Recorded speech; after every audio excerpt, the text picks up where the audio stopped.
श्रद्धा और भक्ति के साथ मोक्षदा एकादशी की इस पावन कथा का शुभारंभ करते हैं। एक बार धर्मराज युधिष्ठिर भगवान श्री कृष्ण से बोले, हे देवेश्वर, मैं जानना चाहता हूँ मार्गशीर्ष मास की शुक्ल पक्ष में जो एकादशी होती है उसका नाम क्या है, कौन सी विधि है, उसमें किस देवता का पूजन किया जाता है। हे श्री कृष्ण, यह सब आप यथार्थ रूप से बतलाइए।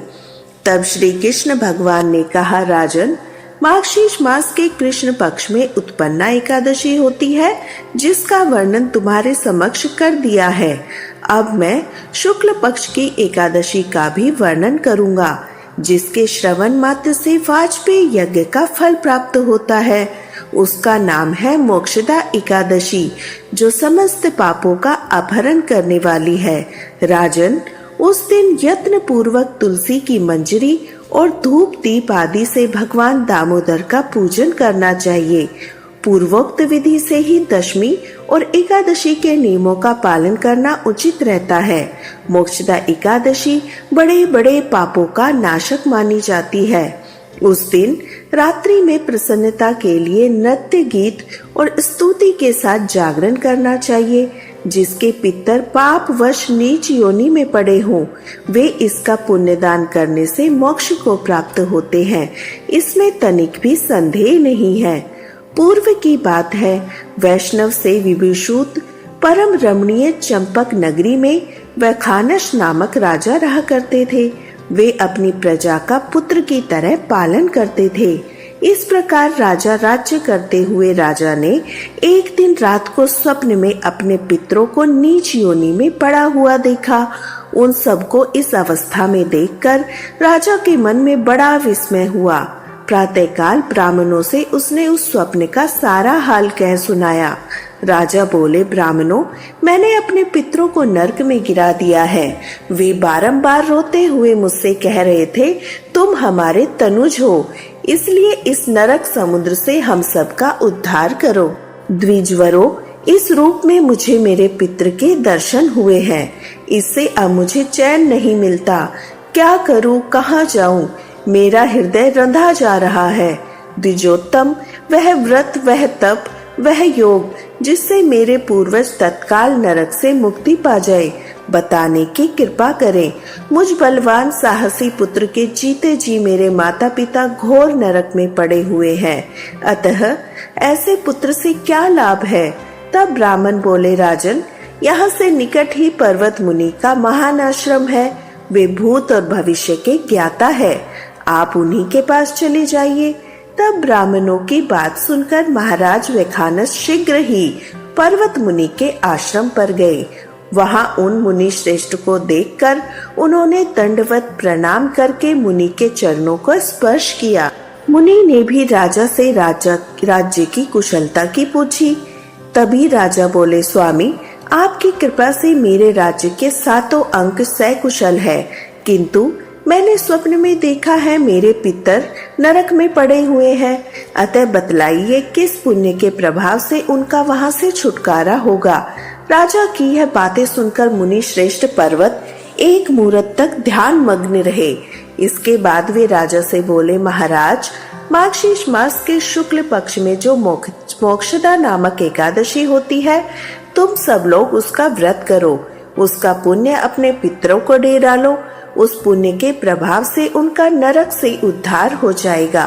भगवान श्री कृष्ण कहते हैं, युधिष्ठिर, मुनि की यह बात सुनकर राजा पुनः अपने घर लौट गए। जब उत्तम मार्गशीर्ष मास आया, तब राजा वैखानस ने मुनि के कहे अनुसार मोक्षदा एकादशी का व्रत करके उसका पुण्य समस्त पितरों सहित अपने पिता को दिया। पुण्य देते ही क्षण भर में ही आकाश से फूलों की वर्षा होने लगी। वैखानस के पिता पितरों सहित नरक से छुटकारा पा गए। आकाश में आकर राजा के प्रति यह पवित्र वचन बोले, बेटा, तुम्हारा कल्याण हो। ऐसा कहकर वे स्वर्ग लोक को चले गए। राजन, जो इस प्रकार कल्याणमयी मोक्षदा एकादशी का व्रत करता है, उसके समस्त पाप नष्ट हो जाते हैं। मरने के बाद वह मोक्ष को प्राप्त कर लेता है। यह मोक्ष देने वाली एकादशी जो कि मोक्षदा एकादशी है। मनुष्यों के लिए चिंतामणि के समान समस्त कामना को पूर्ण करने वाली है।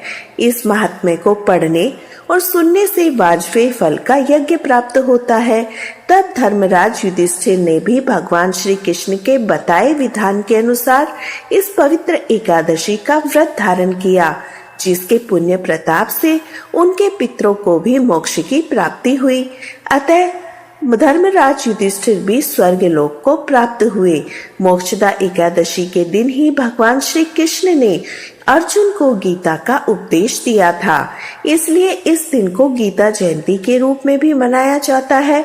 बहुत समय पहले द्वापर युग में जब अधर्म बढ़ रहा था, सत्य की रोशनी मंद पड़ रही थी, तब भगवान श्री कृष्ण ने मानवता को वह ज्ञान देने का निश्चय किया जो केवल एक व्यक्ति के लिए नहीं, आने वाले हजारों वर्षों तक सृष्टि के लिए मार्गदर्शक बन सके।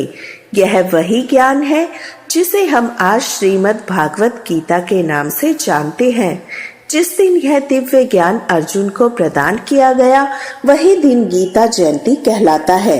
कहानी की शुरुआत होती है कुरुक्षेत्र के मैदान से, एक ऐसा मैदान जहां सिर्फ युद्ध नहीं बल्कि धर्म और अधर्म, न्याय और अन्याय, सही और गलत के विचारों का संघर्ष होने वाला था। दोनों सेनाएं आमने सामने खड़ी थी। हाथियों की चिंगाड़, घोड़ों की हिनहनाट, योद्धाओं की शंखनाद, पृथ्वी का कंपन, पूरा वातावरण भय और गर्व के मिश्रण से भरा हुआ था। यह कोई साधारण युद्ध नहीं था, यह था सत्य और असत्य की अंतिम परीक्षा। लेकिन सबसे अद्भुत दृश्य था अर्जुन का रथ, जिसके सारथी स्वयं भगवान श्री कृष्ण थे। कौरव और पांडव दोनों अपनी अपनी सेनाएं लेकर तैयार खड़े थे। जैसे ही युद्ध प्रारंभ होने वाला था, अर्जुन ने कृष्ण से कहा, हे माधव, मेरा रथ दोनों सेनाओं के बीच में से ले चलिए। तब श्री कृष्ण मुस्कुराए और रथ को धीरे धीरे युद्ध भूमि के मध्य ले आए। अर्जुन ने जब चारों ओर नजर दौड़ाई तो उसके प्राण जैसे थम गए। उसने देखा अपने ही चाचा, अपने ही गुरु द्रोणाचार्य, अपने पितामह भीष्म, अपने भाई, बंधु, मित्र, प्रियजन सब हथियार उठाकर खड़े थे। अर्जुन के हाथ कांप गए, भय नहीं बल्कि अपनों के प्रति प्रेम और करुणा के कारण। उसने रोते हुए कहा, कृष्ण, यह कैसा धर्म है? मैं अपने ही लोगों को मारकर राज्य ले लूं? मैं ऐसे राज्य, ऐसे सुख, ऐसे जीवन का क्या करूं जिसका मूल्य अपने प्रियजनों का वध हो? वह दुख से भर गया, उसके हाथों से गांडीव गिर गया। अर्जुन जो महाबली था, आदित्य था, उसका मन अब टूट चुका था। कृष्ण अर्जुन के दुख को समझ रहे थे, परंतु यह वही क्षण था जिसके लिए कृष्ण पृथ्वी पर अवतरित हुए थे। श्री कृष्ण मुस्कुराए। वह मुस्कान किसी देवता जैसी, किसी माता जैसी, किसी गुरु जैसी थी। उन्होंने कहा, अर्जुन, तुम्हारा दुख प्रेम से जन्मा है, परंतु प्रेम कभी कर्तव्य से बड़ा नहीं होता। जिसे तुम मृत्यु समझ रहे हो, वह तो एक भ्रम है। इसके बाद कृष्ण वह दिव्य ज्ञान देने लगे जो मानव इतिहास का सबसे महान संवाद बन गया।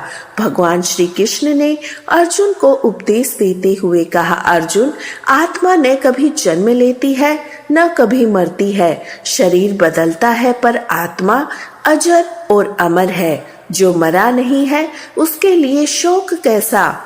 तब अर्जुन विस्मित होकर सुनता रहा। श्री कृष्ण ने कहा, योद्धा का धर्म है अन्याय के विरुद्ध खड़े होना। यदि तुम कर्तव्य से पीछे हटोगे तो लोग तुम पर हंसेंगे, तुम कायर कहे जाओगे। अर्जुन गहरी सांस लेकर बोला, लेकिन मैं उन्हें मारूंगा कैसे जो मेरे अपने हैं? कृष्ण ने उत्तर दिया, अर्जुन, अपने और पराये का भ्रम मोह से पैदा होता है। जब अधर्म बढ़ता है तब धर्म के लिए लड़ना ही सच्ची भक्ति है। फिर श्री कृष्ण ने गीता का सबसे महान सिद्धांत बताया, तुम्हें केवल कर्म करने का अधिकार है, उसके फल पर नहीं। तुम कर्म करते जाओ, फल मैं तय करूंगा। यह वाक्य आज भी लाखों लोगों की जिंदगी बदल देता है। श्री कृष्ण बोले, जिस मनुष्य का मन स्थिर है वह धूप छांव दुख सुख हार जीत सब में समान रहता है। ऐसा व्यक्ति कभी भयभीत नहीं होता। अर्जुन का दिल धीरे धीरे हल्का होने लगा। उसे लगा कृष्ण हर बात सीधे उसके हृदय में उतार रहे हैं। अंत में कृष्ण ने एक अद्भुत ज्ञान दिया। अर्जुन, असली युद्ध मैदान में नहीं होता, असली युद्ध मन में होता है। अपनी कमजोरी से, अपने संदेह से और अपने डर से। एक पल के लिए अर्जुन स्तब्ध रह गया। उसे लगा वह कौरवों से नहीं बल्कि अपने मन से हार रहा था। तब श्री कृष्ण के उपदेश सुनते सुनते अर्जुन का मन परिवर्तित होने लगा। जो मन पहले डर से भरा था अब साहस से भर गया। जो आंखें आंसुओं से धुंधली थी अब उनमें तेज चमकने लगा। अर्जुन ने कहा, प्रभु मेरा मोह दूर हो गया है, अब मैं कर्तव्य का पालन करूंगा। यह वाक्य सुनकर कृष्ण ने उसे आशीर्वाद दिया। उसी क्षण मानवता को गीता का दिव्य प्रकाश प्राप्त हुआ। श्री कृष्ण के ज्ञान से अर्जुन पुनः उठा। उसने गांडीव धनुष उठाया। उसकी आंखों में अब कोई भ्रम नहीं, सिर्फ सत्य दिखाई देता था। युद्ध आरंभ हुआ, धर्म की विजय हुई। यह संसार एक ऐसे ज्ञान से प्रकाशित हो गया जो लाखों वर्षों तक लोगों के जीवन को दिशा देता रहेगा।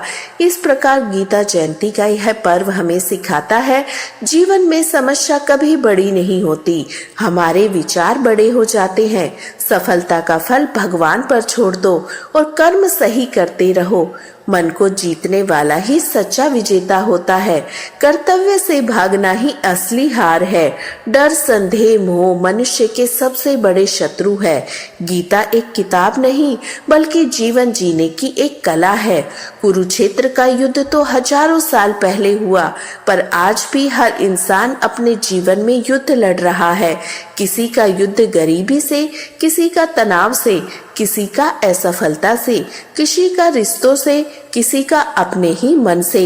श्रीमद् भागवत गीता कहती है, अपने मन को जीत लो, जीवन अपने आप जीत जाओगे। यह वही संदेश है जिसे अर्जुन को भी उठाया। आज वह हमें शक्ति देता है। अंत में जब अर्जुन विजय प्राप्त करता है तब श्री कृष्ण उससे कहते हैं, अर्जुन याद रखो, इस दुनिया में कोई भी विजय स्थायी नहीं है, पर ज्ञान सदैव स्थायी रहता है। ज्ञान के बिना मनुष्य अंधेरे में भटकता है।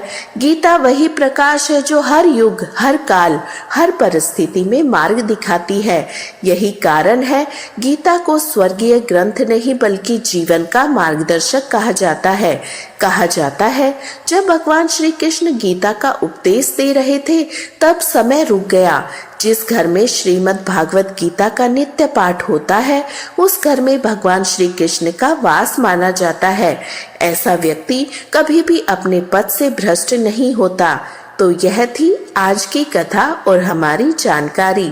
आशा करती हूँ आपको पसंद आई होगी। मोक्षदा एकादशी व्रत की आप सभी को ढेरों शुभकामनाएं। जय श्री राधा, जय श्री कृष्णा।